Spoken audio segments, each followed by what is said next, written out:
Uhali gani mtazamaji wa Gift Online TV, nikukaribisha katika kutazama kila ambacho kimeandaliwa kwa siku hii ya leo. Usisahau kusubscribe, kushare, kulike pamoja na kucomment.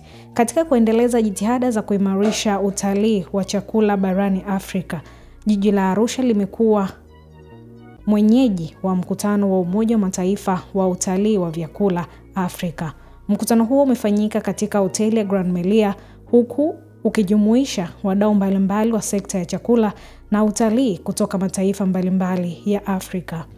Mgeni rasmi katika mkutano huo ni Makamu wa Rais wa Jamhuri ya Muungano wa Tanzania, Mheshimiwa Dr. Philip Isdor Mpango, ambaye amepongeza juhudi za Umoja wa Mataifa katika kukuza utalii wa vyakula, akieleza kuwa sekta hiyo ni nyenzo muhimu ya kuinua uchumi wa nchi nyingi za Afrika.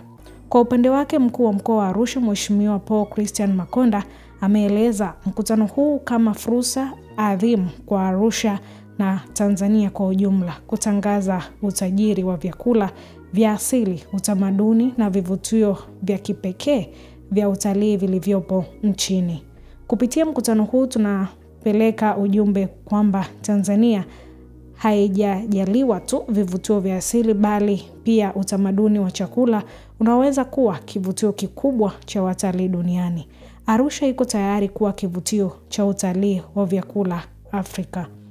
Mkutano huu wa kihistoria pia umetumika kama jukwaa la kubadilishana uzoefu, kuonyeshana bidhaa za chakula kutokana na mataifa mbalimbali, pamoja na kujadili mikakati ya pamoja ya kukuza utalii endelevu unaolenga chakula kama kivutio kikuu.